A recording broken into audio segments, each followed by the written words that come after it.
I open a new project in Design Space and I select text. I then edit the information and I change the font to what I want. For this project, I know my ribbon is 2.5 centimeters, so I'm going to make the height of my text 2 centimeters because I know it's going to fit nicely. I then duplicate all the information and edit it as I need. When I'm ready to make, I click Make. I check that it's on a mat, it's using a 12 by 12 inch mat, and I'm going to mirror this design. Now I know how the cut is going to look on the mat, I can prepare my vinyl. I cut about 3 inches wide and 12 inches long for my vinyl roll.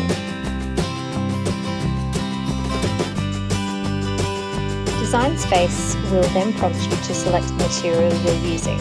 I've got a couple bookmarked here, but if you can't find it, you can always go to browse more materials. I found with this heat transfer vinyl that I need to use the setting more pressure. Do a final check that your fine point blade is loaded in your machine and ready to go.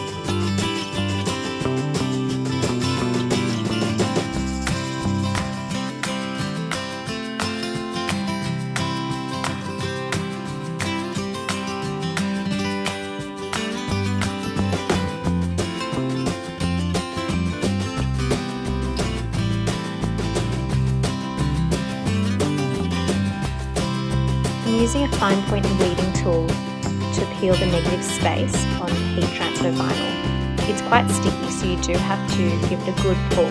Again, I'm using the weeding tool to go back and remove all the little pieces. When I'm placing the vinyl pieces on the ribbon, I'm making sure I'm not overlapping any of the pieces.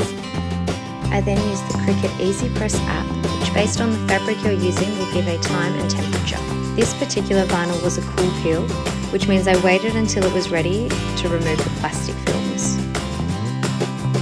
I'm using fabric scissors to get a really crisp edge on the ribbon. I finally added the ribbon to the gift, and I think it gives a really nice personal touch. If you liked watching this video, please like and subscribe for more.